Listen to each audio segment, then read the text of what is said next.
Hey folks, I'm Mark Ryan. This is Super Review, and this is the 7Hz Cross Crinacle Divine and the Diablo. These are two new IEMs that are a collaboration between 7Hz and Crinacle, and they are being positioned as the successor to the Dioko, which I feel like is kind of the start of some fairly confusing positioning of these two IEMs, in my opinion, because I feel like neither of these really sound anything like the Dioko. The other thing that's interesting, and I guess I'll start with a little bit of an anecdote, the Divine is being positioned as kind of like the balanced tuned IEM, and the Diablo is being positioned as the bassy one, right? And I kind of got this pitch when I heard these things at Can Jam, and I heard one of them. I guess I didn't know which one it was, but I was listening to it. I was like, oh, that's the bassy one, because that is a lot of bass. But it turns out I was listening to the balanced one, and this is actually the bassy one. But really, this one is also the bassy one, but this is just a lot of bass. And from what I understand, this one is outselling this one 2-to-1. And I really hope that people are getting in, or they know what they're getting into, because I don't like this. I think this is just way too much bass. But how do they compare in detail? Well, that's what we're going to talk about in this review. I had these things on hand for a few days now. I've been listening to them, comparing them to a bunch of other planars, which we're going to talk about today. And I'm ready to let you know what I think. Now, before we get into that, a quick shout out to, I guess, Crinacle, Hangout Audio, maybe Linsol. I think Linsol actually sent these things in for review. If you want to check these things out, I will, of course, have them linked in the description down below. Shout out to Linsol. But with that said, let's go to the table. We'll talk about what you get inside the packaging, which actually this is probably the closest thing that is similar to these things with the Dioko. But we'll talk about what you get inside the packaging, fit and comfort, all that stuff, build quality. And then of course, we're going to talk about the sound and how these two IEMs compare, not just to each other, but to a bunch of other planar IEMs to kind of contextualize this balanced versus bassy tone. Because yeah, I feel like when you have it in the context of all the other IEMs available, you start to understand really just how much bass is on this guy. But anyway, here is the packaging. I forgot this is the one that still has stuff inside of it, but okay, that doesn't fit on camera.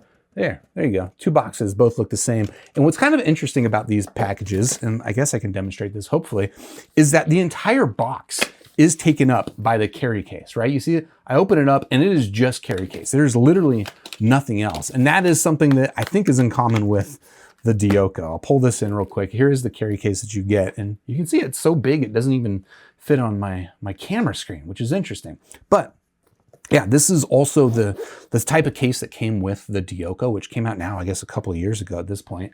But yeah, it's a really large, kind of nice case. Obviously, this is not a portable case, but as something to store your IEMs in and display them and, I don't know, keep them safe, keep them looking premium, this will definitely do the trick. Definitely a little bit big for me. But apart from that, you don't get a whole lot of accessories. You do get multiple sets of ear tips. In fact, I think you get, I guess it's these 5 different sizes of ear tips. These two kind of seem like different styles, but they're not drastically different. They're just weirdly comes in this blue silicone color. But otherwise, like these sets are kind of like the main silicone set of ear tips that you'll get with these, and they're nice ear tips. I think they're a decent match for this IEM, although we'll talk about fit and comfort. I feel like they probably would be better with maybe somewhat of a longer, or maybe like a more bulbous shaped ear tip.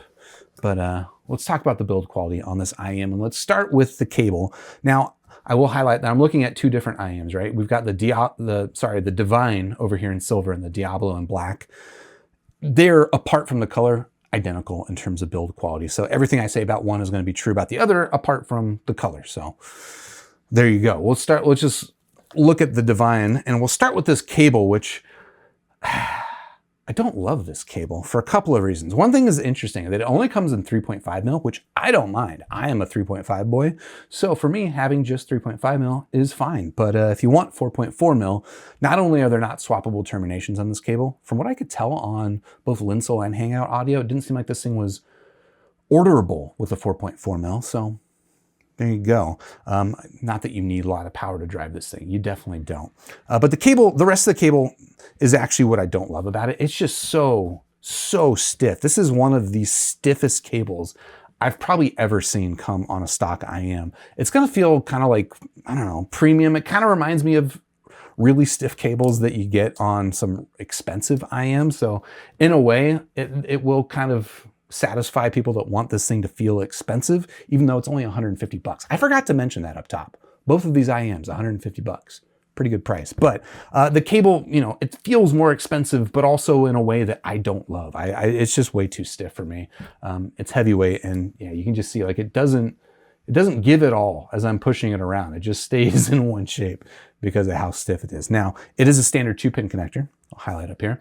It does have preformed ear hooks, but it is a standard 2-pin connector. So if you want to swap that out with another 2-pin cable, one that is either softer or 4.4 mil, if that is your bent, you can certainly do that, and will be easy enough to do so.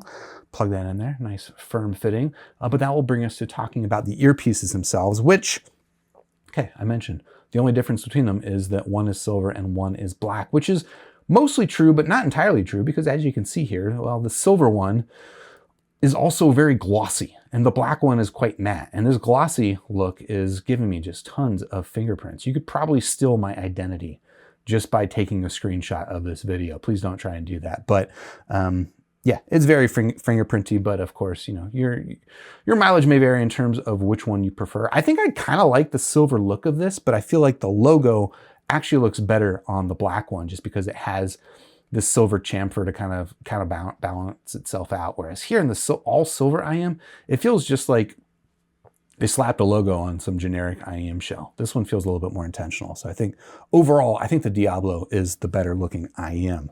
Now, as far as the rest of the things I can say about the build on this IEM, it is, I don't know, how do I say this? It is cursed with planarisms in that it is not the best fitting IEM. I'll show you what it looks like in my ear, but you know, the shell is pretty generic shaped. It's pretty rounded. It is not custom molded or semi-custom molded, so it's not going to lock into the ear very well. And it does have somewhat of a, basically, here, I'll just throw it in my ear and I'll show you this. It basically fits entirely based on the ear tip gripping my ear canal, right? The rest of the thing just kind of floats in space. Like it doesn't even really go up against the bowl of my concha. So it just kind of sits there like a joystick, which I feel like was not really the case with the Diogo. It has been the case with some other planar IEMs. The one that I think was maybe the extreme example was the Moondrop Stellaris. So it's not quite as joystick-like as the Moondrop Stellaris, but it is nonetheless a little N64, if you know what I'm talking about. And if you don't know what I'm talking about, well, you're probably not as old as me. But anyway, yeah, fit and comfort. Let me just say, comfort's fine. Like there's no sharp edges or anything like that. I feel like I was kind of talking up front, I feel like it would work better with a shorter, wider, kind of more rounded ear tip. Something like a Dunu Candy ear tip would probably work pretty well in large size for me. But yeah, I don't know. The fit stability is just not going to be fantastic because of the way that it fits in the ear. You can see that it doesn't fall in behind the antitragus. There's nothing back there that catches. There's nothing back here that catches this. So really all of the support in my ear is being done by my ear canal, gripping just holding on for dear life to that ear tip. And then also, you know, the ear hook definitely helps, but there you go. Yeah, I don't know. In terms of build quality, this is like a lot of planars, honestly, just not my favorite. I don't love the shape that a lot of planar IEMs come in. And I don't know why that is exactly the case. I know that they are fairly large drivers. I think this is a 14 millimeter driver, and that probably has something to do with it. Probably just harder to package a 14 millimeter driver inside of one of these IEMs that goes inside your ear. But nonetheless, it is something that limits, I think, the comfort or just the wear of this IEM. Okay. Anything else to say about this? I don't think so. So we're going to go into talking about the sound signature on the Diablo and the Divine. And of course, we're going to go to Squiglink, where I've got the frequency response graphs of both of these IEMs. Right now, we're looking at the Divine. You can see we'll pull up the Diablo in a bit to highlight the differences. But if you want to take a look at these for yourself, of course, I've got them linked in the description down below on Squiglink, where I've got literally hundreds of other IEMs graphed, including a ton of other planars if you want to compare them. But let's just start with this. And again, we're talking about the Divine right now, which is the one that's being positioned as the balanced tuned IEM. And I'm not going to tell you that I don't think it's balanced tuned, but I do want to just highlight that this is still a lot of bass. This is a pretty bassy IEM. And I would say that the treble is actually the area that's the most interesting on, I guess I'll say both of these IEMs, but I find it more interesting on the Divine because the bass is just not so ridiculous. That the treble is actually pretty well controlled for a planar IEM. If you go back to like the 7 Hertz Timeless, the Let Short S12, a lot of planar IEMs struggle in the treble area. The 7 Hertz Timeless specifically, like I always hear is really sibilant. In fact, I went back and listened to it as part of this comparison. And we're not talking about that right now, apart from the fact to say that it still sounds very sibilant and sharp to me, whereas this does not. This sounds actually pretty nice and smooth up top, but still a little bit on the bright, still a little bit on the lively side. So because it's still a little bit bright and lively, and because it is also still quite bassy, I would describe the sound signature here in the Divine as kind of a traditional V-shaped sound signature. And yeah, it's a mild-ish V-shaped sound signature. It's not an extreme one, but it is nonetheless a V-shaped sound signature, which I guess maybe also brings me to another kind of point of somewhat confusing positioning of these IEMs. Crinacle was describing them as tuned to the population average diffuse field, which kind of makes me, that's like a stand-in for new meta, I suppose. I don't know that I would agree with that. I think that these IEMs are squarely in the V-shaped sound signature, but they are, of course, more reined in the treble than some of the other planar IEMs. Now, let's talk about the Diablo real quick. I'm going to pull up the graph of the Diablo, which I've got in red here, just to highlight how devilish this is. That is now gobs of bass, okay? Okay, yes, this is the bassy one. But that's not to say that the Divine doesn't have bass. That's just to say that this has way too much bass. And even Crinacle said, like, this is more bass than he likes. I hope you guys know, again, he mentioned on a recent video that the Diablo is outselling the Divine 2-to-1. I hope you guys know how much bass you're getting into, because this is just gobs of bass. And because the treble is relatively muted, in fact, it's a little bit more muted here on the Diablo versus the Divine, this just ends up sounding very campfire audio-y in a way that I don't love. I quite dislike the tuning of this IEM. It is just way too much bass. It is wubby clubby, and I guess this is getting into me talking about kind of my listening impressions of these two IEMs. And I guess we'll start here with the Diablo. It just sounds like way too much bass. It's muddy. It is the definition of soupy mid-bass bloat. Treble extension does kind of save it a little bit. It gives it a little bit of clarity behind it, even though, again, it's not like a splashy, maybe old style planar treble. It is more reined in than that, but it does extend nicely and it gives it some sense of clarity. But goddamn, it's not great bass. I don't even love the bass on here. Maybe I just don't understand bass heads, because I feel like I like bass, but I like bass when it's like nice and tight, and punchy, and you feel the texturing and stuff like that. And that is just not what you get here with the bass on the Diablo. You just get Soup City, and I'm not a big fan of it. Now, what I will say to its defense is if you're listening to like really contrasty music, like pop music, I've been listening to, okay, hold on. I'm gonna pull this in. I wasn't planning to do this, but I'm gonna out myself as a Doja Cat fan now. I've been listening to a lot of Doja Cat. Sorry, I almost flashed everybody. Been listening to a lot of Doja Cat, and this like is really contrasty production value.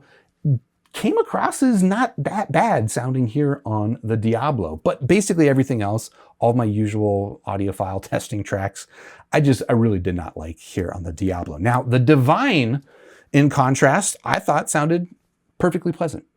It's not necessarily standout. And again, it's kind of surprising that this thing is being positioned as a successor to the Dioko, because the Dioko was a very, very bright tuned IEM that had kind of exceptional, I would say, imaging performance, especially at the price of around $100.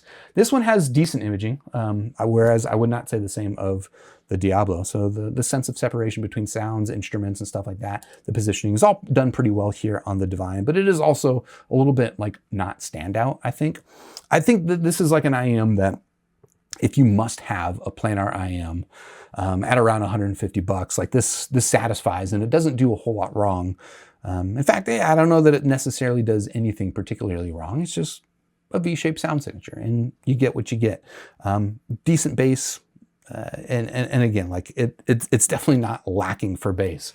And that's I guess just the thing I really want to hammer home is like, if you want the bassy one, make sure you know what you're getting into, because it's not like this is not a bassy IEM.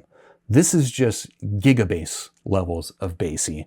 Like the only other IEM I could even think of in my library that I have that kind of has bass that reminds me of this is the JVC FX7 Gummy, which is a $7 IEM that is just gigabass soup town, and it sounds like what you would expect for a $7 gigabass soup town IEM, and this sounds maybe a little bit better than that, but not like a ton for my taste. Now, I did want to contextualize this further, right? We were talking about these two IEMs and how this one is the bassy one and this one's the balanced one. But again, I still think this one's bassy. I want to show you exactly how, right? And I'm going to pull in some other IEMs. In fact, I might even need more table room for this, but we'll make it work.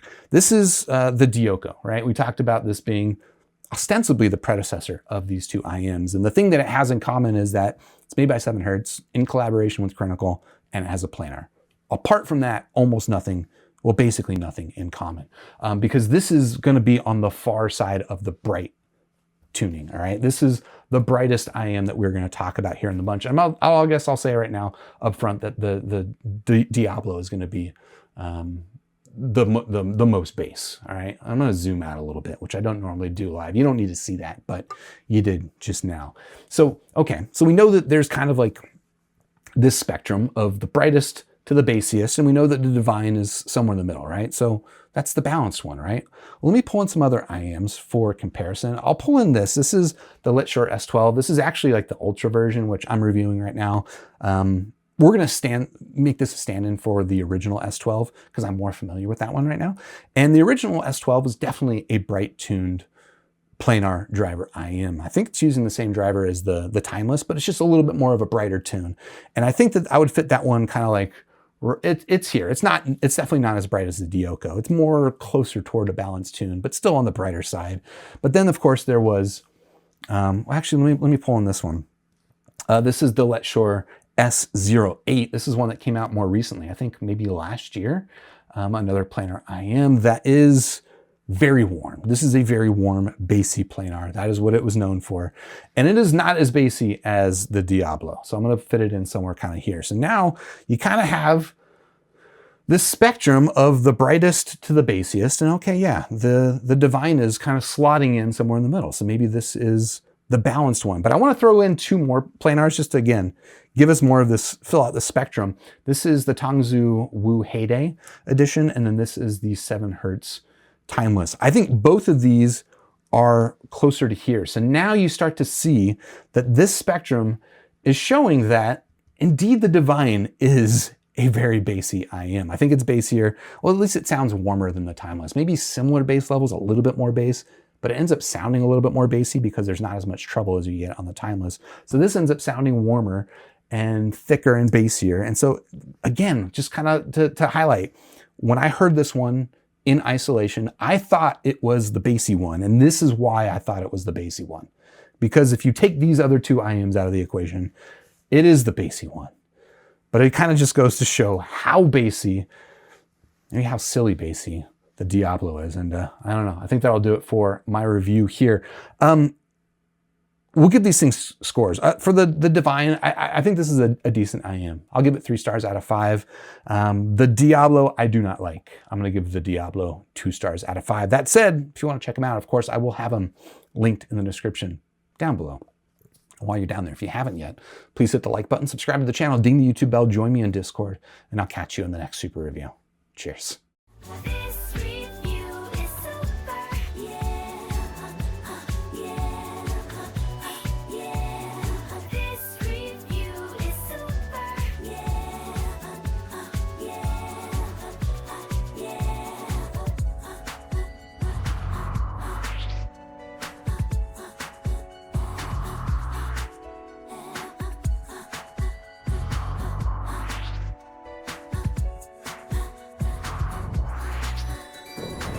Joined with the force of reviews, we now have the tools to brave the misleading world of audio fools. Hey, this review is super, and so are you.